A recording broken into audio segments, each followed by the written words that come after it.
കർത്താവ് തന്നോട് അരുളി ചെയ്തതിന് നിവൃത്തിയുണ്ടാകും എന്ന് വിശ്വസിച്ചവൾ ഭാഗ്യവതി. ദൈവത്തിൻ്റെ മാറ്റമില്ലാത്ത വചനം ശ്രദ്ധിക്കുന്ന പ്രിയപ്പെട്ടവരെ,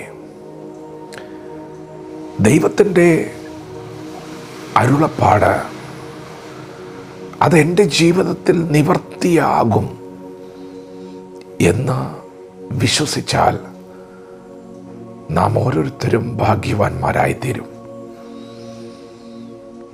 ഗലീലയിലെ നസറത്ത് എന്ന പട്ടണത്തിൽ സ്വർഗത്തിൽ നിന്ന് ദൈവത്തിൻ്റെ ദൂതൻ മറിയയുടെ അടുക്കൽ വന്നു പറഞ്ഞു, കൃപ ലഭിച്ചവളെ, നിനക്ക് വന്ദനം. നീ ഗർഭം ധരിച്ചൊരു മകനെ പ്രസവിക്കും.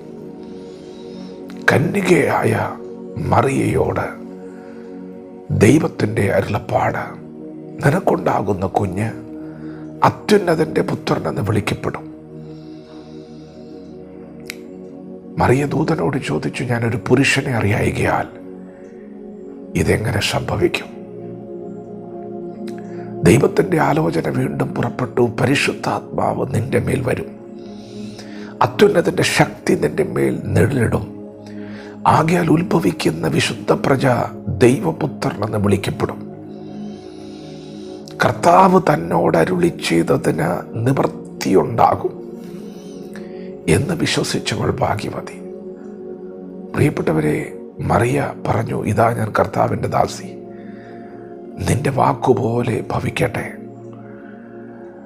ദൈവത്തിൻ്റെ ആലോചന അത് എൻ്റെ ജീവിതത്തിൽ സംഭവിക്കും എന്ന് വിശ്വസിച്ചപ്പോഴാണ് അവൾ ഭാഗ്യവതിയായത്. പ്രിയപ്പെട്ടവരെ, നാം എന്താണ് വിശ്വസിക്കുന്നത്? ദൈവത്തെ വിശ്വസിക്കുന്നു എന്ന് പറയുന്നത് നല്ലതാണ്. ഒന്നുകൂടി ആഴത്തിൽ മറിയ വിശ്വസിച്ചതുപോലെ ദൈവം അരുളി ചെയ്തത് വിശ്വസിക്കുവാൻ ഇന്ന് പകൽ നാം തയ്യാറാകണം. ദൈവം എന്താണോ അരുളി ചെയ്തിരിക്കുന്നത് അതിന് നിവൃത്തിയുണ്ടാകും എന്ന് നാം വിശ്വസിക്കണം. നമ്മുടെ പിതാക്കന്മാരെല്ലാം ദൈവം പറഞ്ഞ വചനത്തെ അങ്ങനെ തന്നെ ഏറ്റെടുത്തവരാണ്, വിശ്വസിച്ചവരാണ്. അബ്രഹാമിൻ്റെ 99-ാമത്തെ വയസ്സിൽ ദൈവം അബ്രഹാമിൻ്റെ വീട്ടിൽ വന്ന് പറഞ്ഞു, യഹോവയ്ക്ക് കഴിയാത്ത കാര്യമുണ്ടോ? പ്രിയപ്പെട്ടവരെ, ഒരു മകനെ കൊടുക്കുമെന്നുള്ള ദൈവിക ആലോചന അത് നിവൃത്തിയാകും എന്ന് അബ്രഹാം വിശ്വസിച്ചു. എനിക്കൊരു സന്തതി ഉണ്ടാകും എന്ന് 100-ാമത്തെ വയസ്സിലും അബ്രഹാം വിശ്വസിച്ചു.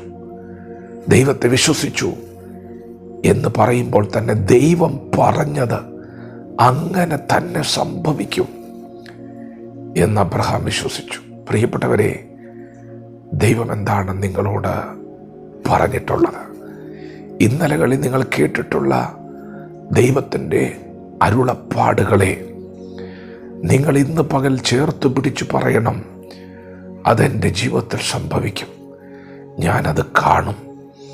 നിങ്ങളോട് ദൈവം വ്യക്തിപരമായി ഇടപെട്ട ദൈവത്തിൻ്റെ അരുളപ്പാടുകൾ നിങ്ങളുടെ ജീവിതത്തിൽ സംഭവിക്കുമെന്ന് നിങ്ങൾ വിശ്വസിക്കണം. അങ്ങനെ വിശ്വസിക്കുന്നവരാണ് ദൈവമഹത്വം കാണുന്നത്. ദൈവം അരുളി ചെയ്തത് സംഭവിക്കും. ഇന്ന് പകൽ ദൈവം പറഞ്ഞ ആലോചനയെ നമുക്ക് ചേർത്ത് പിടിക്കാം. ദൈവം അത് നിവർത്തിക്കുന്നവനാണ്. വചനത്തോട് പ്രതികരിക്കാം. ദൈവം നമ്മെ ഓരോരുത്തരും ഈ പകൽ അനുഗ്രഹിക്കുമാറാകട്ടെ. ആമേൻ.